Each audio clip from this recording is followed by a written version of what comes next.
Welcome to Not Milk Never Milk. Subscribe if you're lactose intolerant. You are looking at the Lightning Launch 2K26 Only Way shoe and its upgrade path.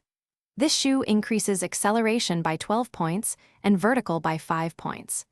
The Only Way edition grants an exclusive badge at Tier 3 when fully upgraded. Upgrading requires 5000 VC plus 10 upgrade parts that you earn from drills and challenges. Focus on acceleration and vertical to maximize breakaway speed and finishing ability on a fence. Begin by opening your My Career Shoe menu and selecting Lightning Launch 2K26 Only Way. Start at Tier 1 and spend 5000 VC to begin the upgrade sequence for this shoe. Then complete 3 specific drills and 4 weekly challenges to collect the 10 upgrade parts required.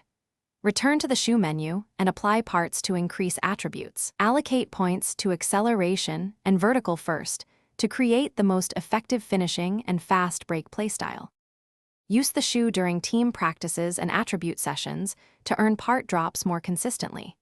If you collect duplicate upgrade parts, you can sell them for 200 VC each to fund remaining upgrades. Prioritize using the shoe in game modes that reward parts, like drills, weekly events, and limited-time challenges. Keep upgrading until you reach Tier 3 and unlock the Only Way badge for maximum edge on offense and defensive transition plays. Thanks for watching. If this was helpful, leave a like and consider subscribing. See you next time.